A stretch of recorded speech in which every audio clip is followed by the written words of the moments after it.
Beef Market Update with Ann Dunford on RealAgriculture.com is brought to you by Haney Farms. Do you need seed? Find us at HaneyFarms.com. It's time for another edition of the Beef Market Update with Ann Wasko of Gateway Livestock Marketing. Welcome today, Ann. Hi, Sean.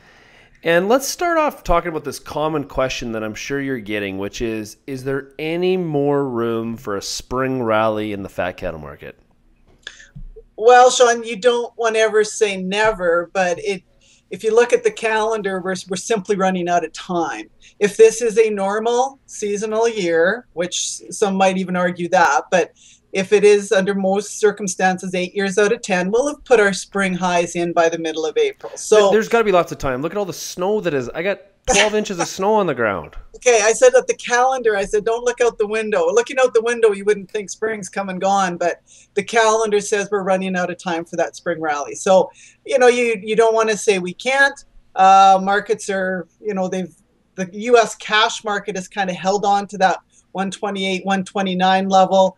They haven't fallen, drastically off of that mark, but they're really having trouble pushing higher. Okay, so what makes you change your mind on that? What creates? Is there anything that happens that creates more time for this market to rally a little bit?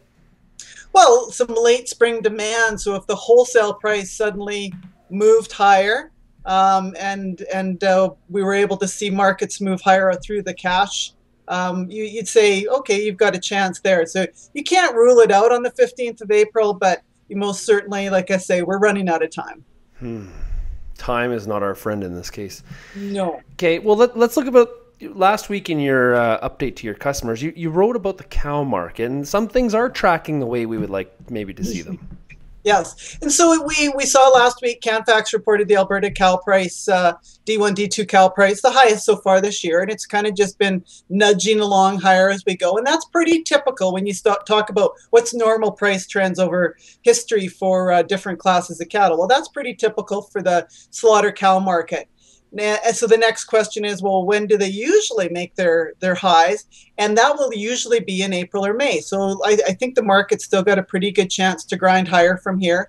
Those that were watching last year, of course, we topped in June. It was a late high, but second quarter high for the cow price, and I think we're on track for that. The other thing that has the market staying pretty solid is some good, strong exports to the U.S. for these cows. So they're heading direct to slaughter plants in the U.S., and we're more than 2 times larger the pace we were last year. We're at about 82,000 cows so far in 2013. So that's helping to keep the price strong here. There's some strong, good, competitive buy from the U.S. right now on cows. So are we exporting for kill a lot of cows because we're going to retain a lot of heifers and start building that herd? Is that what this means? This is what this says? Well, our disposal rate, when you include how many cows we're processing in Canada, plus how many cows we're shipping to the U.S. for slaughter, right now our disposal rate in the first quarter of this year is up 20% on cows. So that's a little bit of a question mark. Can you keep enough heifers to, even though we have, StatsCan says we are keeping heifers back, can we keep enough heifers back to offset that kind of a cow disposal? I guess I've got a question mark behind that one. Oh. There's a lot of questions here that seem to be left unanswered. Well, a lot of ranchers are focused on calving right now, and we're right in the middle of the thick of it. We're also in the middle and the thick of a lot of snow. Yes. How big of a damper has this snow put on calf survivability? Well, it's depending where you are. Obviously, it's got an impact.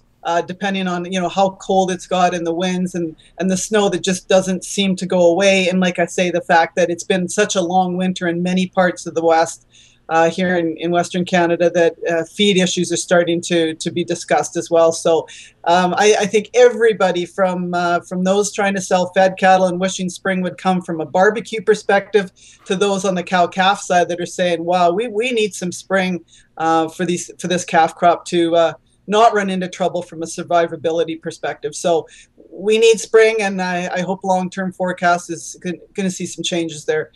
Snow and cold and wind is not good for our calf crop. Well, I did my part. I barbecued yesterday in the blizzard, so I did my part. Good, thank you. Let's finish off with lifting time. So guys that are selling cattle today to packing plant, when are they being lifted? It's like stretching into well into May?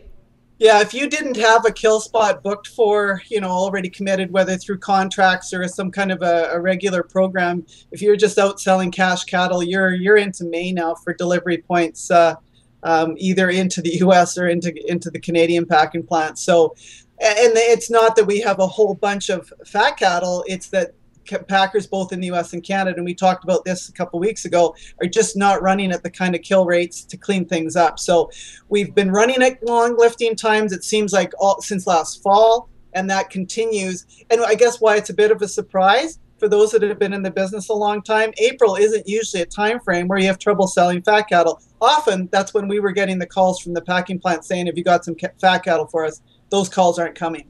Yeah. Okay, Ann, we'll talk to you again next week. Thanks a lot. Okay, thanks, Sean.